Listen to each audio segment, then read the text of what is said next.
Hi. Sorry I haven't made a video in a while. I was having some computer trouble. You know how that is. But I'm sure you don't want to hear that. No, you don't. I'm here to talk about the classic superhero comedy dash drama show The Greatest American Hero, which aired from 81 to 83. Long before there was The Tick and One Punch Man, there was The Greatest American Hero, which, of course, is a sarcastic title because he wasn't the greatest American hero. He was he was kind of a clumsy superhero, but calling it the clumsy hero would be too obvious. Calling it the hero who couldn't fly straight would have been too campy, so I guess The Greatest American Hero suited well. Was created by Stephen J. Cannell. He created such hit shows as 21 Jump Street, which made a then unknown Johnny Depp into a big star, and the show The Commish, which starred Michael Chiklis. And you know who Stephen J. Cannell is. He always, at the end of all his shows, he always had himself at a typewriter after the end credit. Dun dun dun. He throws up in the midair and shows the Stephen J. Cannell productions. Yeah, he passed away a few years ago, but he was always good at what he did when he created these shows. I think this was his first tackle with a superhero premise. They went into his office one day and they said, "We'd like you to try a superhero show." He's like, "Really?" Now, the truth is, he wasn't never really into superheroes. That was never his thing growing up. But in this business, he realized you can't always say no because you could be turning down a good thing. So he's in his office thinking, what am I going to do with this? This is not me. I don't like this. But then thinks to himself, what would happen to your life if aliens came from space and gave you a super suit? And you would look ridiculous. You'd have to go fight crime. And people would look at you like, ooh, you got issues. That started to feel funny to him.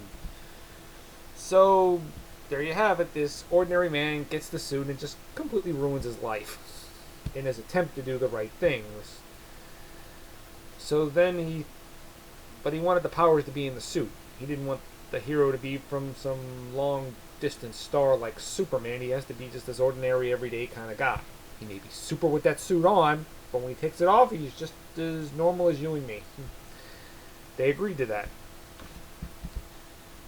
But he added more to the show than just about a guy wearing a super suit. He added the character of Bill Maxwell, played by Robert Culp, FBI agent, and Ralph Hinckley, played by William Catt, who wears the super suit, and Robert Culp as Bill Maxwell. They had to work together. I like the story Stephen J. Cannell said about when William Catt was at first attempting to try on the suit. He just goes into his dressing room. Then he comes out looking like, and Stephen J. Cannell asks, "What's wrong?" And he says, "That's it? That's the suit? I gotta wear that?" "Yeah." And William Catt says, "I look ridiculous." That's kind of the idea. Yeah, I guess William Catt hated wearing the suit, but enjoyed working with the cast and crew. I gotta say, he and Robert Culp did not get along at first. But then one day he goes to his trailer and said, "What do we gotta do to make this? You want to punch me out? What do we gotta do to make this work?" Huh? So then the two after that started getting along very much better after that. I'm really surprised Robert Culp did this. This didn't seem like. I still wonder how he got roped into this. This kind of thing, superheroes. He's been an actor for so many years. This kind of thing seemed out of his league. But liked the script, liked the character, and he passed away in 2010. Sadly, he often said in an interview that the character of Bill Maxwell was one of his favorite characters he's ever played. Says a lot. And then there's Connie Sellecca as Pam Davidson, Ralph's lawyer girlfriend, and later his wife.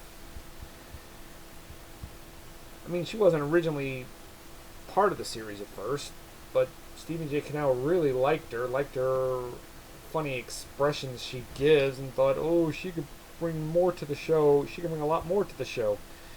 That's the thing. He brought in Bill and Pam because he wanted the show to be didn't want the show to be a one joke premise about a guy looking silly in this outfit. And like I said, I mean the suit doesn't look cool like Christopher Reeve's Superman. I mean it was like it looked ridiculous, and people would look at him like, this guy's got issues, and that was part of that was part of the joke. Yeah, I never really bought William Cott as a great actor, no, but you saw him in Carrie. You remember the movie Carrie, 1976. He does give a pretty bland and uninteresting performance in that film, but here in The Greatest American Hero, he does give a pretty likable everyday man performance that he makes you understand the character and makes you want to root for him regardless of what decision he makes. I mean, like Peter Parker, he did not like wearing the suit, but he realized that with great power comes great responsibility. I always liked him and Bill's odd couple-like relationship. Ralph hated this, thought it was a total headache having all that power and wearing that suit. Bill wishes he could have all that power and stop terrorism. So they have that different views. I mean, and not to mention Pam Davidson, played by Connie Sellecca, like I said, and she tries to stand by her man and on all his missions. I mean, she tries to make sense of this whole lifestyle that got thrusted on Ralph. She does her best to be supportive. She does show that she has her limitations of support in some episodes. I liked her and Bill Cat. I think they had a real warm, chemistry on camera to make you feel that they're just totally crazy about each other. Yeah, everybody loves the flying effect of him flying. I mean, it wasn't done on Christopher Reeve's Superman-like level, but I gotta say they did the best they could of what they could do, because in those days, TV was on a different budget as it is today. If the show was done today, the flying effects could be done almost better than they were done in the old days. I'm not saying they were cheaply done. I'm sure we all remember Puma Man. You don't? Oh, maybe it's just me then. But I gotta say, back in the 80s, they did the best they could of what they could do to make the flying as convincing as possible. And he just goes, I couldn't fly straight and all that stuff. But I think by the second, as the series wore on, he got the flying right. It's the landing he could never do. He also had superhuman strength on the same level as Superman. He has super speed. He could turn invisible. Oh, and this is his most other famous power is vibes. It's like being a psychic. He whenever he touches something that somebody wore, the bad guys wore, he could see where they are. But the vibes only have their limitations. I mean, I always like the way the effect of him, where you see the big globe of something, then you see what he sees, the audience, which I think is pretty cool. And when the series was canceled, I think it was mainly because the superhero thing was kind of dying down. I mean, the Superman films with Christopher Reeve were kind of on their last legs, and Incredible Hulk already left the airwaves, and people wanted to see something new, not just the guy flying around. And there was an attempt to revive the show called The Greatest American Heroine. Ralph gets discovered with the suit and becomes famous, and the aliens that gave him the suit don't like that, so they tell him he has to give up the hero mantle and give it to someone else. It's heartbreaking for Ralph, but he gives it to, I forgot her name, but played by Mary Ellen Stewart, beautiful actress, by the way. And she was too, what is the phrase, Mary Sue, I gotta say, and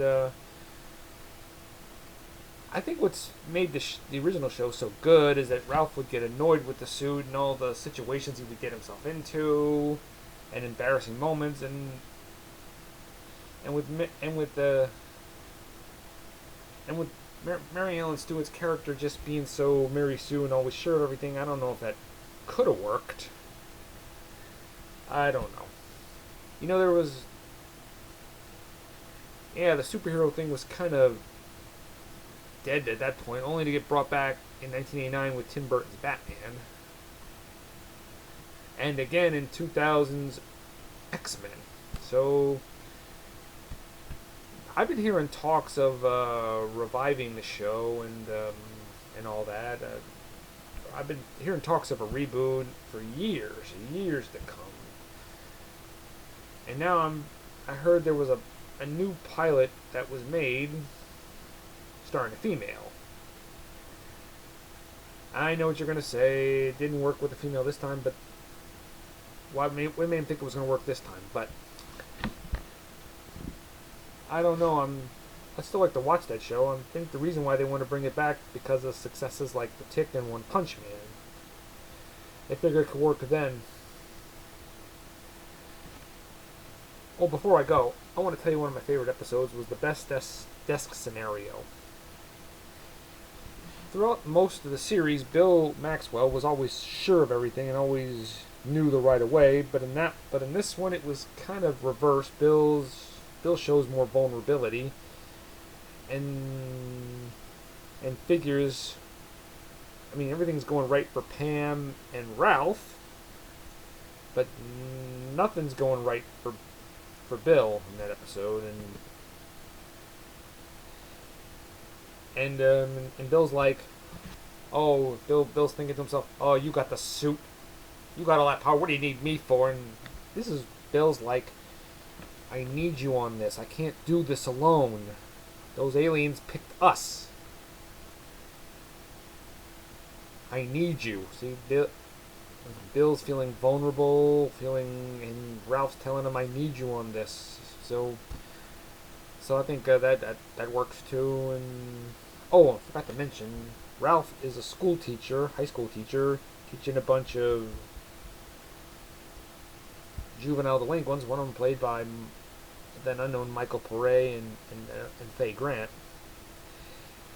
Yeah, I was trying to put a new spin. I mean, the fact that he's a teacher and he wants to teach these bad kids, and I think I like the way Ralph always tries to relate to them on their own level. And I think out of all the teachers, he was the one they had the greatest respect for, because those kids, the kids, always felt they understood them better than any other teacher there. Ralph really tried his best to relate to them. This is the story. Tony Villicana, played by Michael Pare, was always annoying poor Bill Maxwell. Those two just couldn't stand each other, but off camera was totally different. From what I heard, Robert Culp became Michael Pare's acting mentor. Michael Pare was new to the business, and always kept asking Robert Culp for advice on acting. So, if you're a real superhero fan, I would say give The Greatest American Hero a look. I think you might like what you see.